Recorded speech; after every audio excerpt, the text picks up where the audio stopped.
Welcome to the Callback Countdown podcast. I'm Joseph Maxwell. I'm currently producing a musical that I wrote, which is crazy. And I wanted to share the story of how it came to be. So I'll be going back through my whole life and pinpointing the people, places, and moments that led directly or indirectly to this. Today I'm joined by Cam Godfrey, whose Zoom name says Vic Nixon right now. We'll get into that. I first met Cam when she performed in an improv grad show, I think in 2019, back when Allie, my wife, was doing improv, and I was just watching, just a spectator. And I remember thinking, like, wow, she's really good. I hope she sticks around. And then she very much stuck around And then I more than anyone. became the theater. Yeah, yeah. Then you completely embodied everything about the improv community. The definition of a not only improv, Cam's a comedy triple threat, improv, stand up, and sketch. So much of it all the time somehow. I sent her the script to call back very early in the process. You were the first person who saw it, other than my wife. Um, it's the trusted comedic and musical mind, and her contributions along the way have been so helpful. So let's get into it. Thanks so much for being here, Cam. Thanks for having me. Yeah. So how did you? I mentioned the improv grad show, but how did you get into comedy? What led you there? I um I always tell the same story, and it is all thanks to former college humor head writer Mike Trapp. I was very, Close very personal big. friend or like?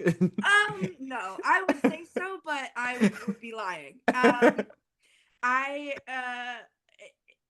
some he is some I would say I would define our relationship as he is someone who maybe would recognize my name as a person who exists. Nice. That's pretty Um good. That's pretty I good. think if you gave Mike Trapp 5 names and 4 were made up, he'd be like, Cam Godfrey's a real person who I think I may have heard of once.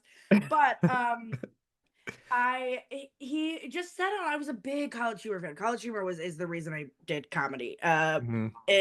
I was a big fan, and I was watching when they briefly had a Twitch live stream. And I asked just like in the chat for advice, and he said something along the lines of, and I'm butchering it because I've told this story so long over 5 years, five, six, Hmm. 7 years, but um, he said, t- get a job you don't really like, and take improv classes. Mm. And he elaborated a little bit essentially to mean like if you like your job enough or if you like what you're doing enough, you're not going to have the hunger you need to like be a comedian. Hmm. Um and uh I was like, I was working retail at the time. I was like, I had to check. Fucking check. Can I swear on this? You It's can bleep it fine. out. I'm not Um gonna friggin' edit it at all. I don't have time, so. friggin' check. And then I Googled Improv Cleveland and found an improv class that was part of Mass Hysteria Fest, which is Mm, the festival, the former improv festival run by Dina Meyer Mendelowitz and Sam D. And Michael Bush was hmm. teaching that class, and I just did it, and then I fell into it and stumbled into this insanely weird life of be like because I was just taking the classes. I took all the improv classes, I took all the sketch classes. We like needed a social media manager at what was before Theater before it was Imposters Theater. Hmm. And it all just tumbled into now it being my full-time job and also my home. And so that's where improv started, and then improv turned into sketch also because those classes were available, and then that turned into stand up, and then stand up turned into the thing I do 24/7. Yeah, it's So wild. Never not standing up. never That's not standing up, that's great. I except for think when I'm laying down. that, yeah, good point. Um, how is it now having your job? Because you said, like Mike Trapp said, get a job you hate. Like when you retail, you're doing a lot of comedy, but now your job is like also in kind of in the comedy. Like how is that? How does that feel? Is that just too much comedy, or is it the right amount? It is because I'm an addictive person, because I have an addictive personality. I think it is very I love it. Like Hmm. it is. I really. And there's times when it's just like, yeah, would I like to have a job that I could stop doing when I got home? Like Right. maybe would I like to ever be not thinking about my job? Hmm. Probably that would be healthy. But I love every challenge related to working related to my job. Everything challenging about my job is the fun, enriching, fulfilling kind of challenging Hmm. versus just being a slog that sucks. And Yeah. that I love so much. That like when I'm stressed out, it's because I'm working on something that I care about so much.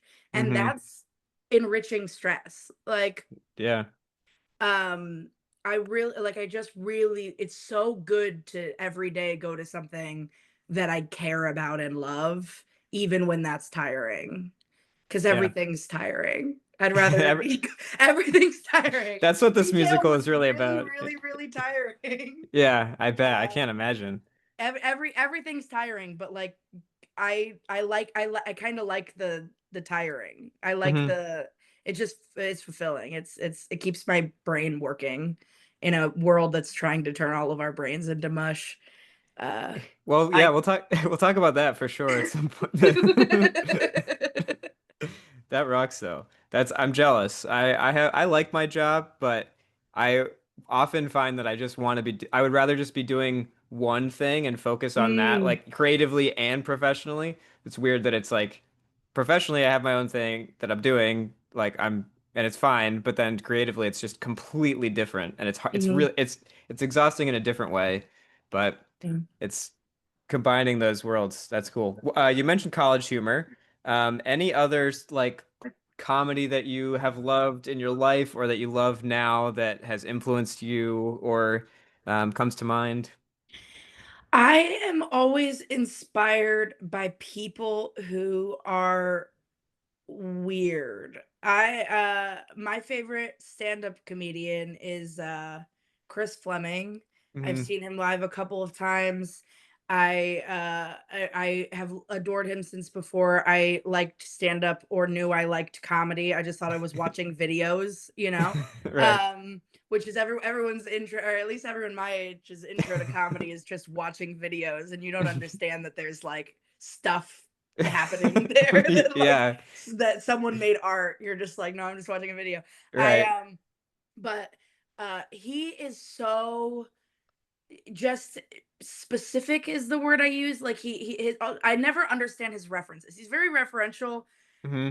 to like stuff I don't understand, and I'm still laughing my ass off because he like conjures it really well. Mm. Um and everyone I see that I think is like just I couldn't be like this guy's like John Mulaney or like this guy's like Bo Burnham. Like someone you can't say is like anybody else is always my favorite type of person. Hmm. And he's like that. James Acaster is another one of my favorites. Who's just like I don't know. I like little freaks. Like don't tell James Acaster, and you could tell Chris Fleming I said that because he would agree. But I like little freaks. Yeah.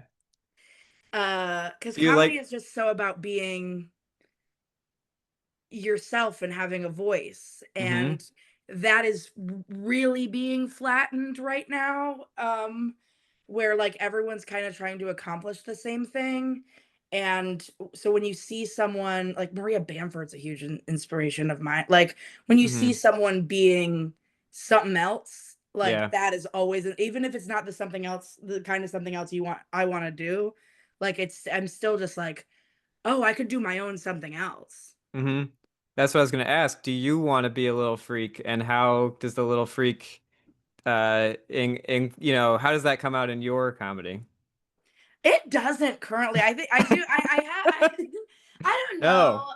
Oh. I do follow what I think is funny. Like Hmm. very, very. That's very, very important to me. Yeah. There are jokes that I have in my set that like work, and I know why they work because I'm very like into joke structure and very like I'm a little bit of a rule follower, and so like I know how to write a joke that works, but if I don't like it, I don't want to do it. Or I have a couple Mm-hmm. jokes where I say like there's a little something for the audience and there's a little something for me. Like Mm-hmm. there's the joke that's like to me a little bit boring that just like is a workhorse joke that just works, and then there's the little tag. Like I have a joke about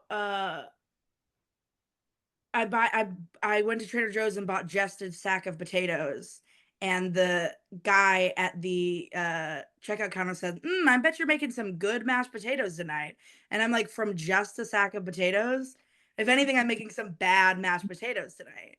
And that's the Good joke, joke. Good joke. but then I say, "I was actually making a clock." And Hmm. like a potato That's clock, and it never oh works, that. and I say it every single time because I personally think it's so funny. But that's a good Yeah. example of something like there's a joke that's for you, but then there's a little bit that's just for me. Yeah. I feel like And that's some of the best stuff sometimes though. mhm. And the best part, the most rewarding part is when like something's just for me. Is I think something's just for me, and then everybody laughs, and I'm like, Mm-hmm. ooh, I did it. Yeah. If all of my jokes could be that, I would one day all my jokes will be that. It's not I'm not there yet, but I'm new. Yeah, well, it's a weird thing to try to develop a craft at the same time as you're developing a voice or like a perspective, because Mhm, they are different things. Like the mhm. craft of joke writing and knowing what's good, and also like you as a person coming through. It's a challenge, I bet, to do. Yeah. From writing in general.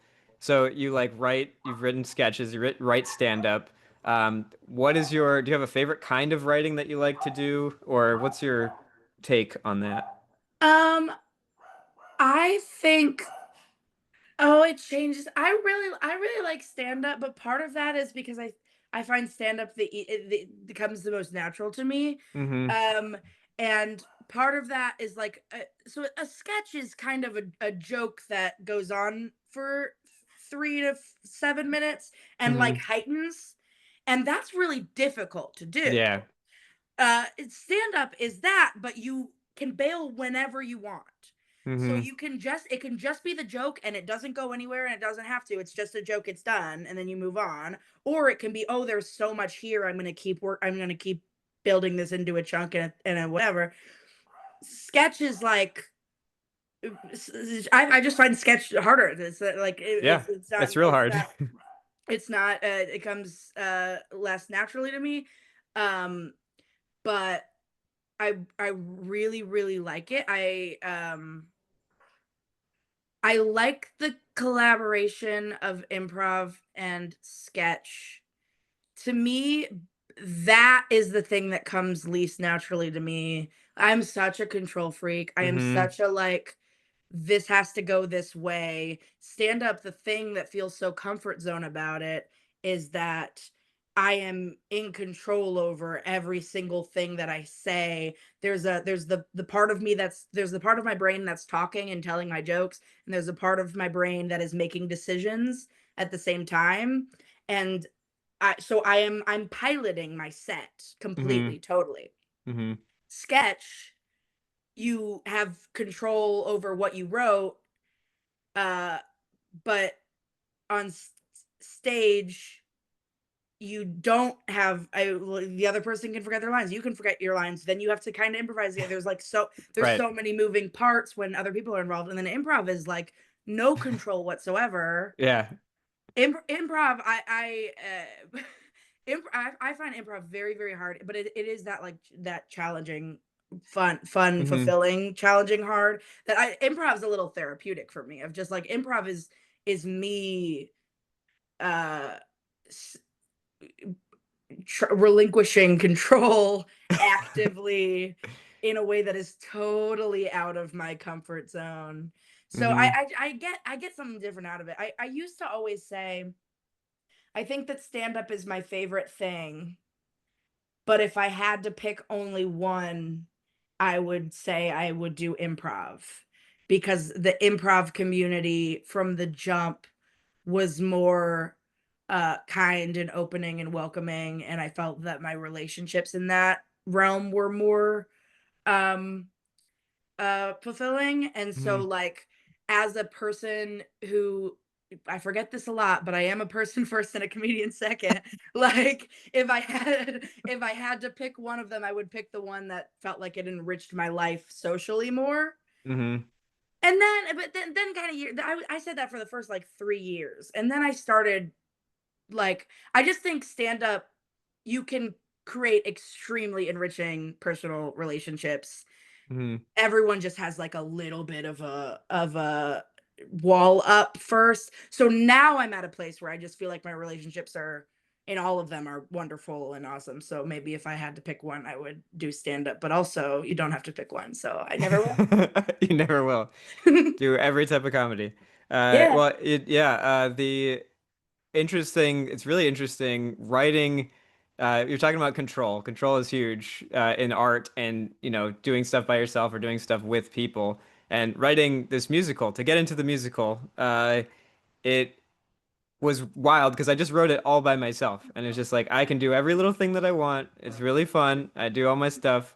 I do my little jokes. I do my things. And then putting it in front of other people and them being like having a different interpretation or Mhm. like reading a line differently or giving me notes that I never would have considered. That whole thing is challenging. But I'm so psyched that I mean I'm so glad that you got to be part of that process. Mhm. What was it like reading through the script? And you were part of the table read playing Vic, and also part of the stage reading playing Vic. Um, what was it like to kind of get this thing, get me like a cold text from me, just like, hey, I wrote this musical, please read this, and then all the way through like the edge of the stage reading. Well, what was that? What was that like for you? Well, having been your friend for a long time and like having collaborated with you before, we were both on Hot Goss, the improvised musical. It is you would it would require an extreme lack of awareness whatsoever to not see the like passion and like excitement and the like the amount of yourself that you put into everything you do. And you immediately from the first draft, there was like the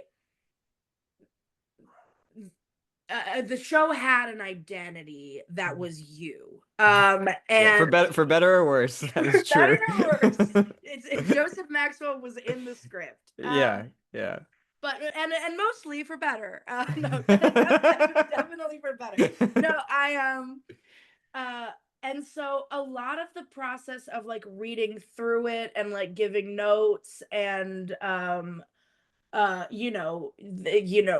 everything I read is filtered through Cambrain. Hmm. So it was like, here's Joseph Brain, like filtered through Cambrain. So a lot of it was like, um, how do we make what this is better versus how do we change this? Because Hmm. there was never a moment that was like any of this needed changing or any of this was like even capable of changing. Like, Hmm.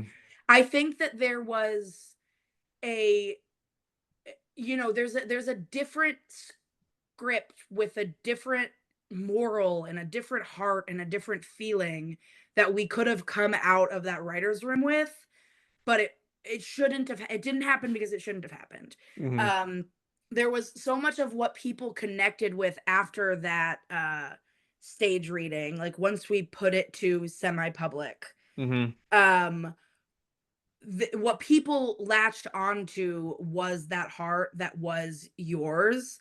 And so in the writers room, it was like we like added jokes and Yeah. we clarified some things that like like there's parts of the show that like move from what's actually happening to like what's like what songs are diegetic and what is Right. actually happening versus what is the audience seeing. And so there was some like there was a lot of clarification that happened in the writers room. Hmm. There was like punch up that happened in the writers room, but not we didn't touch the heart. Like Hmm. we didn't and I never and we never wanted to. I can't speak for anybody else, but I never wanted to. I never felt like that that could change or needed changing. Um So yeah, a lot of it was like kind of making edits and engaging with the drafts like kind of carefully. Like how do we like what can we change, and what should we change, and what how do we keep the integrity of this and then also just make it how do we put this is a stupid sentence. I'm going to say it cuz it's in my head. How do we keep the same soup but get a better spoon? You know what I mean? Whoa, Like yeah. I like love that. I'm putting that on a poster. I'm putting some posters getting that. it was really just like what do we do to communicate this as best as possible, but this should stay the same. This is the heart of the show, is callback, and Yeah, it's Joseph Maxwell, and it's awesome, and I was thank very you. excited to be a part of that, and I also was very excited to get to rap. Yes. Yeah. I mean, it was fantastic. It was so good. Yeah, really appreciate all that. It's hard. Like the writer's room process to me, I took sketch level one, and that was kind of the first time I had experienced that level. Like I'd written so much, either collaborative, writing stuff collaboratively together from the start, or writing stuff on my own that gets released on its own, like songs or whatever. I've never written something that again that was presented to a group that had notes and thoughts on it that was like I already was like I'm done. Like Mm. it's it. That's it, you know? And so I'm glad that I had that sketch one experience to be like I can take feedback. I like because I'm just so sensitive to literally anything, but I'm so glad to have gone through the process because I think it definitely made it better. Uh, there's one joke that you specifically wrote that was I'll Google pizza, always gets a laugh every single time. Like every in rehearsal in whenever I was like always that one always gets a laugh. So I much appreciate that. When you have written stuff and for sketches or like brought it to people, did you have that like crazy sensitivity that I have, or are you like good at just being like, hey, we're making it better, like no worries? What has that happened to you? um yes, I actually that happened to me more in I feel like it's been a while since I've gotten I get Michael Bush, who taught me everything I know, and he won't watch this, so I can be nice about him. But uh, I had this. My hardest thing is when I think something that maybe breaks a rule. Like I had a sketch that was called "Bitchy Leftist Garden Center," and it was a it was it was essentially a parody of what like how TV writers write Gen Z. And so Mm, it was this like Gen Z kid who kept like uh who was like performatively woke or whatever, and it was just the way that like whatever. But I kept it was called Bitchy Leftist Garden Center, and then I kept changing every time she answered the phone. She said a different name of the place. She would call hmm it the like uh C word commie. I don't know, you're not editing this. Commie community garden or something like that. She just like kept changing, and Michael was like that the reality of the scene doesn't make any sense. And I was like, but it's a comedy sketch. and, and he was like, yes, but we need to agree on like a base reality of where we are. And I'm like, hmm but what if it's funny that we don't? And so that's the example that comes to mind where like often with sketch comedy, because it's not a whole musical, right? It's not a whole thing. It's like a little thing. Most of the things I write are little things. It's a hmm joke, it's a sketch, so everything's in flux, and I go into it with like this thing is kind of in flux. So for the hmm most part, I can take the feedback that's like, you need to change this to make it better. Because I just from the ground floor, I'm like, this is the first draft that I'm gonna need to change to make it better. And also hmm changing it to make it better will take me like one day versus this is a full musical or a full novel. It would be very difficult to Yeah. change all of this. Yeah. So that's part of it too, and just like the workload is kind of part of it. Mm-hmm. But uh the only things I fight about are that like bitchy leftist garden center thing of like, but that's the thing that I find funny. Right. Like that Yeah. is the joke. That's the core of it. Mm-hmm. So again, I'm down to change the spoon, but I don't want to change the soup. Like Mm-hmm. I to me that was part of the core of it. And he was like, Mm-hmm. "Hey, this core of it is not funny." And I'm like, But it "No, is. that's It what it is." is. Yeah. Um and we can change the structure to we could I'm even down to change the bowl, but you want me to change the soup, You that can't change the soup. Then yeah, what? Then it's nothing. Then it doesn't like it's why even do it?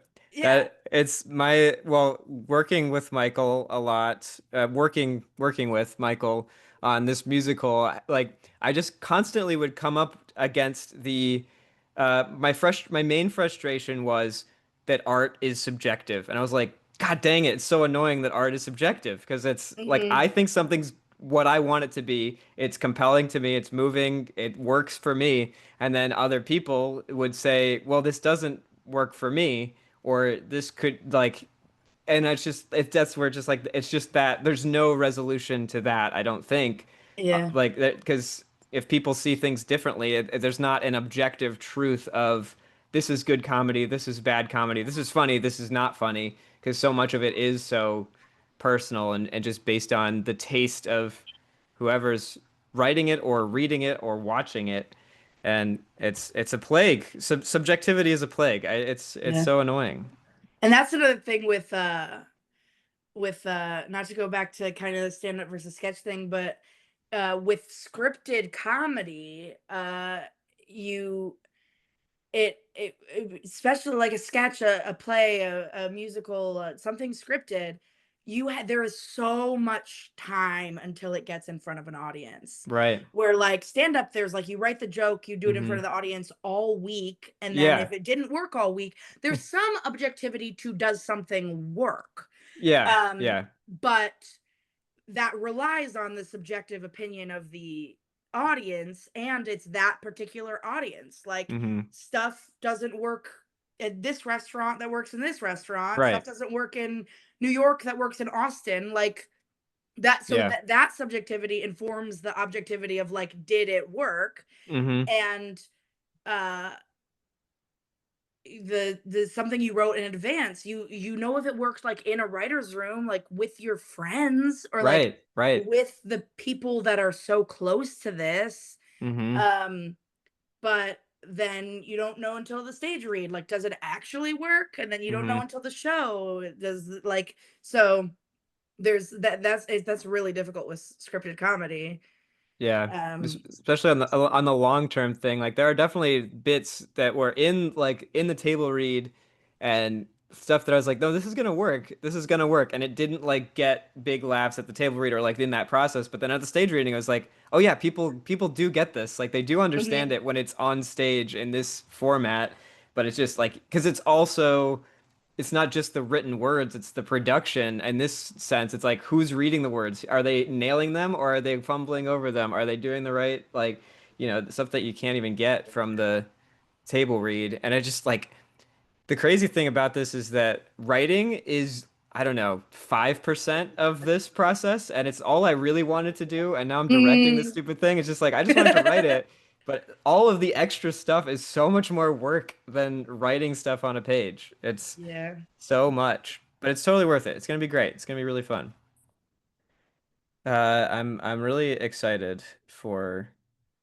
uh for this to come to life. How is it not being part of it? I'm still a little bit the sad that you're the not part of this production. the fact that there is any other human being in the world that is about to be Vic Nixon breaks my heart every day. Yeah. And I Yeah. bet whoever it is going to do a really, really, really good job. Yes. But they're still my enemy. I'm not gonna In true Vic Nixon true fashion, true Vic. they I are. did. I really, and yes, they are the evil villain, and yes, they are a a bad person who intentionally tries to destroy the career of someone that is very kind to them. Um, but I did really grow like from the script to like empathize with the like very very serious comedian. Like Right, right, just and I'm mean sometimes. I don't try to be mean, but I think that sometimes I would never hurt someone or sabotage someone or right. be mad about their success or any of that stuff. But like I get frustrated with people who are like, you know, bailing on shows and like Right. are not or like not serious, not like caring or like seem to care more about the like coolness of comedy than like really loving comedy. Like there's stuff that frustrates me a lot with that like makes me feel a little like Vic, like just a Mm-hmm. little like, but I work so hard and I deserve this so much.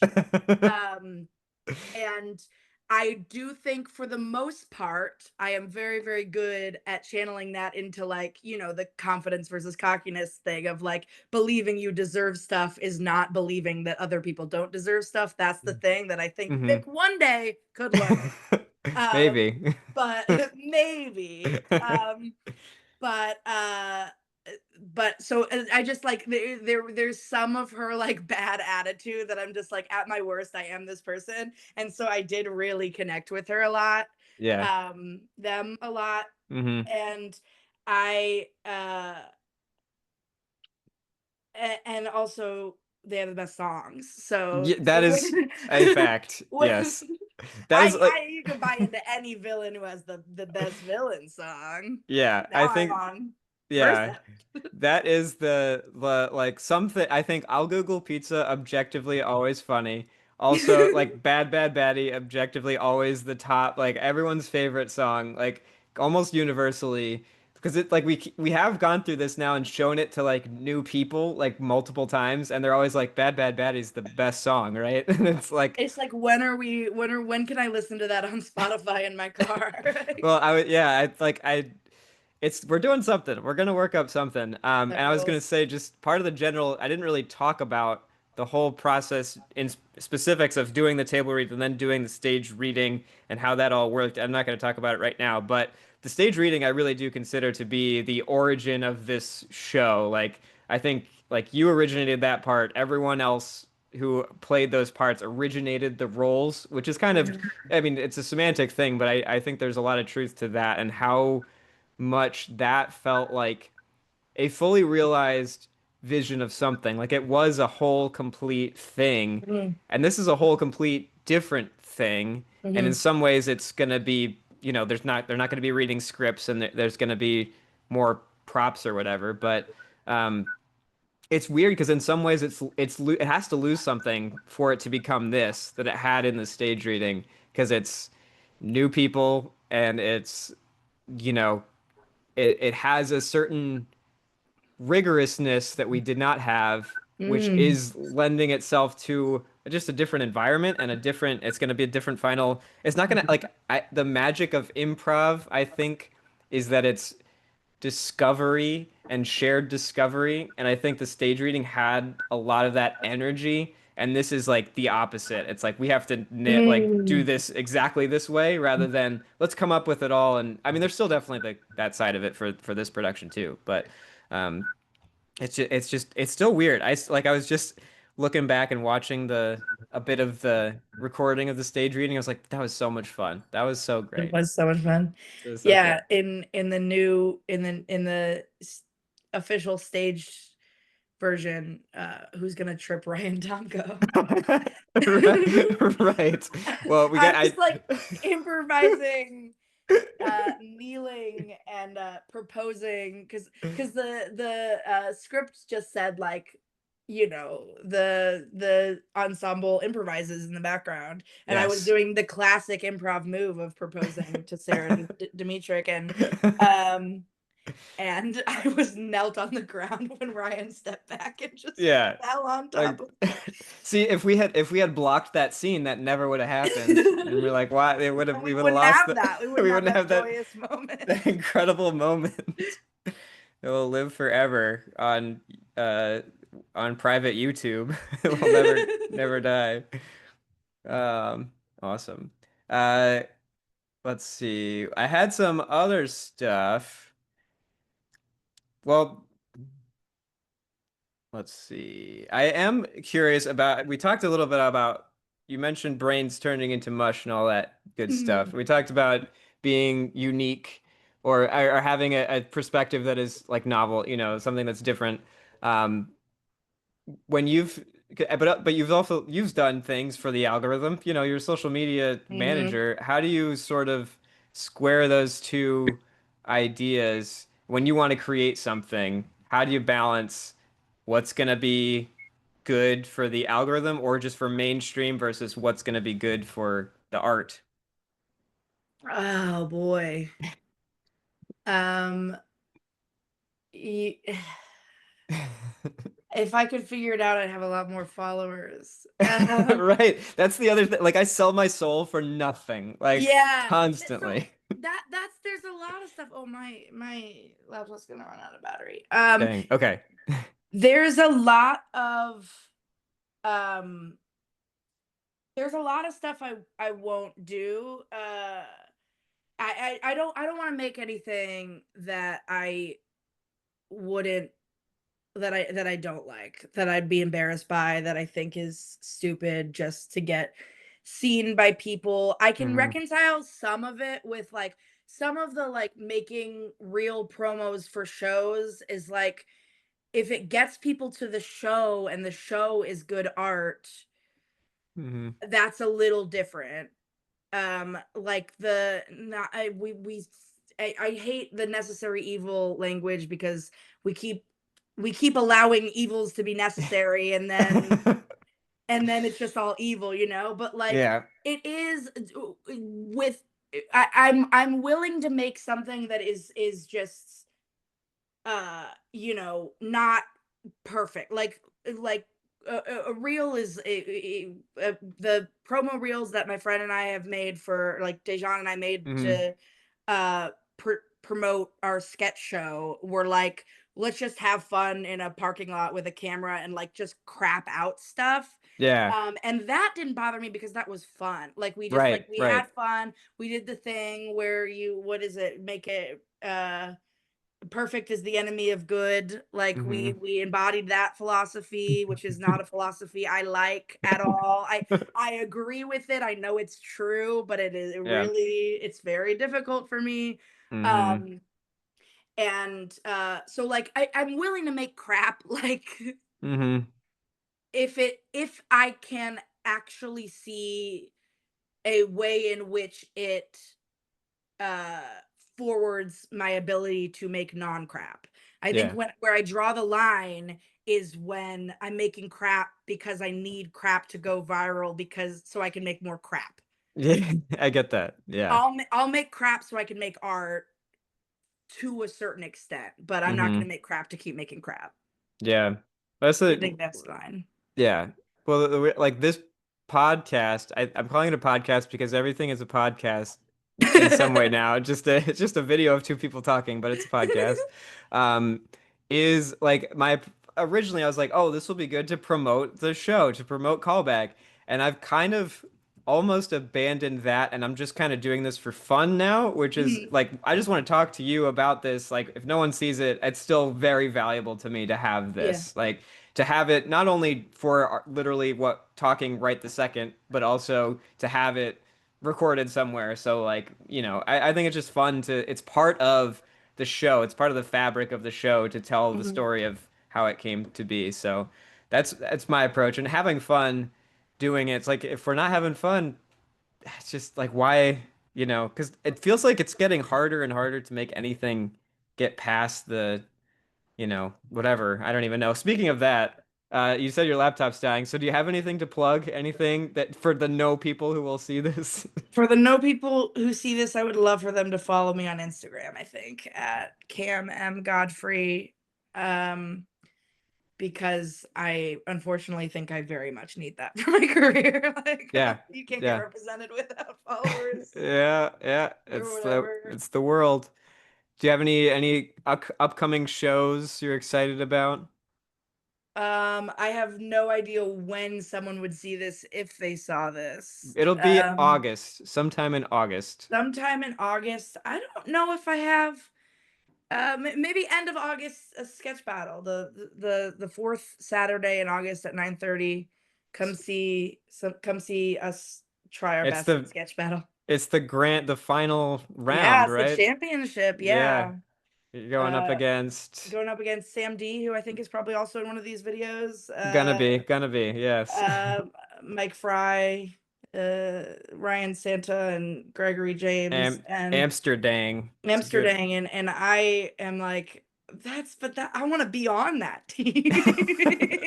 I don't want to go That's against that team. Can we all work together? Just that's what can that's we what make six good sketches together? that's what the final round of sketch battle should be, I think. Just collaborate. All three of the teams. The other team is Spoucha from Columbus. I've never met them, but I heard they Mm, did a very good job in their nice. round. But it would be very funny if the final round of sketch battle was we all work together as one big sketch group That would and just rock. make a show. Yeah, you just produce a sketch show as a group. That's gonna Hey, be comedy's a competition. comedy's a competition. Also, I just have to. Boy Genius 2, such a good name. Such a good name. It's Yeah, so come see good. Boy Genius too. It's so good. All right. Well, that just about does it. I want to make sure we get out before your laptop I goes. just Uh, got the notification that it will sleep soon unless plugged into a power all outlet. right. Well, thanks so much for joining me, Cam. Really appreciate it. Check out all the sketch shows and everything. And that does it.